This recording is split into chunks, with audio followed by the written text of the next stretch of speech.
Hey everyone, it's Sean, the content coordinator for Movement by NM.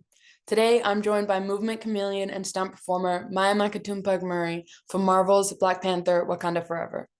Maya's going to be giving us an inside look into the stunt work for the newest Marvel film, talking about playing a Dora Milaje and how she built a diversified background in movement as a second-generation stunt performer. Hi, Maya. Sean, so nice to meet you, and thank you so much for coming on. How are you?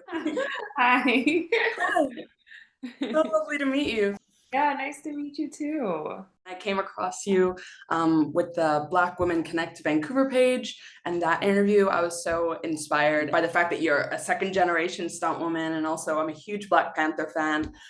So it was so amazing to see what Black people are doing in Vancouver. And yeah, I can't wait to speak to you. Are we ready to jump straight in? Let's do it.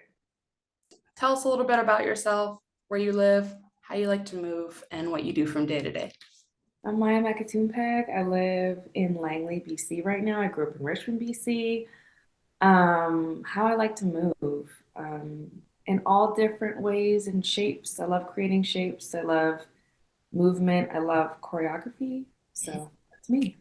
That's awesome. And what is your history with movement? I know that you did some sports when you were younger, some basketball, some dance. I started at birth, and my parents were very athletic human beings. My mother was a dancer. My father was a martial artist and grew up in Baguio in the Philippines. So he grew up doing, CrossFit before it was CrossFit, parkour before it was parkour, and all of those things. And I grew up in the dojo. When I was very young, my mom took to it for stunts, and I just grew up being there as her kid and started at 5.5. They let me go a little bit early, and I got my black belt when I was 12. So movement journey started early with martial arts as my base, and then grew to gymnastics, dance, and basketball later on in life. And how important is it for you to have a diversified background for stunts? It's really important depending on who you are. I guess everybody in stunts and as a performer in the film industry, they have their own journey. So in stunts, there are people who do specialize and are very niche in one thing. But for the most part, the people that I know who have had the longest careers, the most wide-reaching careers, they're the ones that have a very diverse background in movement. They do fighting, they do wire work, they do cars, they do motorcycles, they do it all. If you had to choose between dance, martial arts, or basketball, which one would you choose and why? I wouldn't, and I think that's why I got here because I was just that person that really like dabbled in everything. And I did go to college for basketball and really loved that, but I also knew that was I didn't want to go to the WNBA. I really wanted to keep diving into other things. So I think that's exactly why I got here because I just really loved all the things. And when you're working in stunts, because it's filled with that, diverse types of movement that you've sought out all your life, do you see it more as work or play? Depends on the job. Depends what they're asking me to do. It's really subjective in our industry. Some days it's play. It's like when I get to have a cool weapon and I'm on Black Panther and they're like, "Ma, you're gonna have daggers and you're gonna be a midnight angel and you're gonna fight and fly." It's like, okay, I'm gonna play. This is not, work. And then there are days where like, "Ma, you're gonna get tackled to the ground over and over and over outside with rain towers." And it's like, okay, this is work. And how do you push yourself to keep going when you're learning a new practice, like learning bow staff or learning to use daggers for Black Panther? I tell myself that the craft that I chose makes me a beginner in everything that I'm doing all the time. And that's why it's interesting.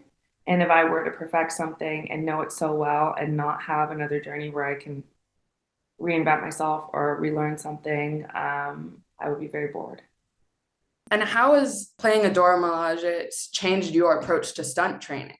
Like, is it different training in group combat or versus as an individual? Being a Dora is very specific, and it came with very specific training on this project and in the first one from what my other Dora sisters have told me from the first movie. It's different than stunt training because we are playing these women as well. We're not just doubling. And also, these women were so specific and strong and bold in their characters. They're the ones who watch over the king. So they are the strongest, most technical, elite group of warriors. So that had to be embodied in our training. We ran a mile every day. We did stances for another hour. We worked weapons for another couple hours. We worked techniques. Then we did bow staff and Cali. And we really focused on in the beginning of our training some FMA stuff, different stuff than they did in the first movie because of the fight choreographer that we had at the time. And I think a lot of the training that we do in stunts depends on who our coordinator or fight coordinator is. The stunt industry is typically like a male dominated industry. How did it feel to work with so many female stunt performers on Black Panther? It was amazing. It was a sisterhood. It was a sisterhood, and it was a very specific sisterhood because they were also Black women. I got to work with 7 Black women every single day who would kiki and joke and understand the journey and the different paths that we had, but how many similarities and how many things that we had to fight and endure to get to where we are and to be the people that we were in this industry to get these roles. So to be able to have that level of community and camaraderie and honestly shared trauma in a lot of instances was really empowering and really helped me grow as a woman outside of just stunts. For sure. I mean, community, especially in Vancouver, it's sort of hard to find that Black community, and it is very important. So thank you so much for sharing. What type of stunt work that you did on the film or throughout any of your films do you feel most empowered by? Is it like hand-to-hand, wire work, weapons? I'd say it was a specific moment in my career working on a show called Van Helsing. There was a stunt coordinator named Dan Rizzuto on there, and he empowered me as a performer. We did wire work for that character that I was doubling and fight choreography.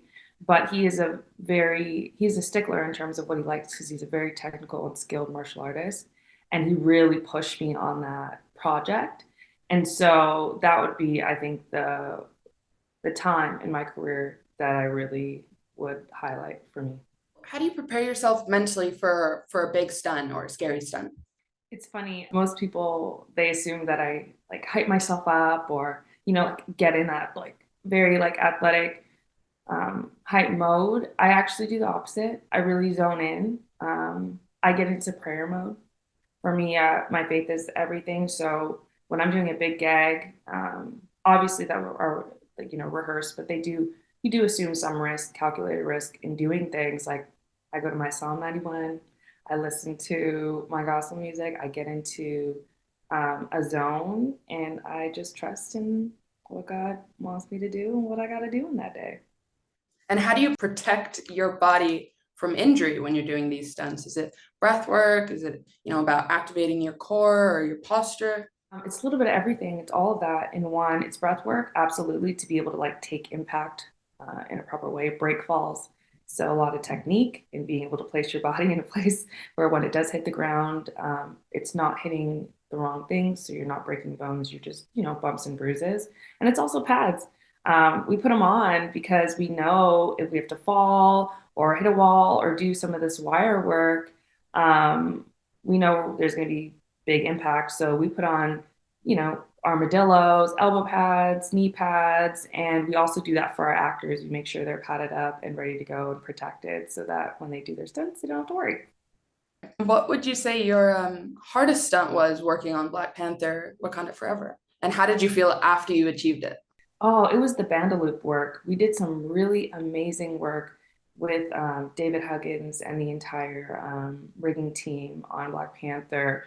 It's basically comes from Cirque du Soleil, and you're picked from like a harness called like a Hong Kong or a climbing harness that goes around your waist, and you are perpendicular to the wall, and you do all these different flips and fighting sequences we did on the side of the ship in the movie.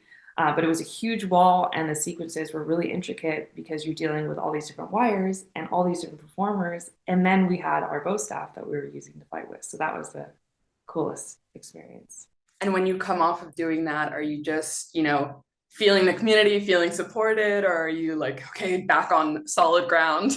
It's definitely back on solid ground. And also another sequence in that was us as the Dora running and jumping off of that wall. And practically it was as tall as a small building that we jumped off the side, and then came back on a wire too. So you're just thinking, oh, it's cold up there, especially with our bald heads. And then when we landed on the ground, we were very happy.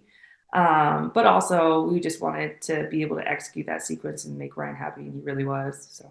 And when you're shooting, scenes like that are spanning over multiple shoot days in a row, how do like short turnaround times impact your recovery process after a big stunt? Yeah, the recovery process was really major, especially on this project, because we were shooting a movie, a feature film, but our schedule got turned on its head. So we did have very small amounts of turnaround time. We would shoot for 14 hours and be back the next morning, ready to go and keep doing it. So we had actually like an osteotherapist. We had two of them, or a team of them, for our stunt performers and for the cast, to be able to work on us in between takes, work on us when we weren't shooting and we were rehearsing. And then we all personally had our own different ways of recovering. For me, it was, going to see the osteo, doing my therapy, and then also doing a lot of band work because I had and was nursing a back injury at the time. If you could perform any other stunt for any other Marvel movie, what movie would you like to participate in? I'm not sure. I think if they do another Avengers, when they do another Avengers, it would be cool to be able to play Adora to a different scale as me, and or a Midnight Angel again. That would be cool. So, as a second generation stunt performer, what is the biggest lesson that you think your mother has taught you about staying active? That I am responsible for my own body. That even though we have an entire crew and stunt team, and we all look after each other, I am the number one person that's going to take care of myself the best way that I can. And it's my responsibility and part of my job to be so active and intentional in my physical therapy, in my mental therapy, and all the things that come with this industry. So that was for sure a gift that she gave to me. And how would you say that community has influenced your relationship to movement? I know that your husband also does stunt work, and with your mother being a stunt performer and the other people that you train with. It's everything. It really helps me day to day come home and keep pushing for my own individual goals and the goals that I have for not just Black women, but BIPOC members in this industry in Vancouver in general. Seeing him do his thing after being a professional basketball player, transitioning into stunts, it's really wonderful to see how his journey is. And that's very specific and unique in his own. But it's really cool to be able to have that spare time and take the time for my work, but also share it with my husband and be able to relate to my mother and be breaking down and breaking barriers and glass ceilings and seeing the work that she did generations before me come to fruition through my career. And outside of work, how do you like to move for fun? I like dancing. I like going out and dancing. I like vibing. I like going to different art events. I love that. I miss that a lot about Atlanta, actually. They have a huge community to go just dancing and different live creative events, which are really cool. Amazing. Thank you so much. That was all of our questions. Thanks.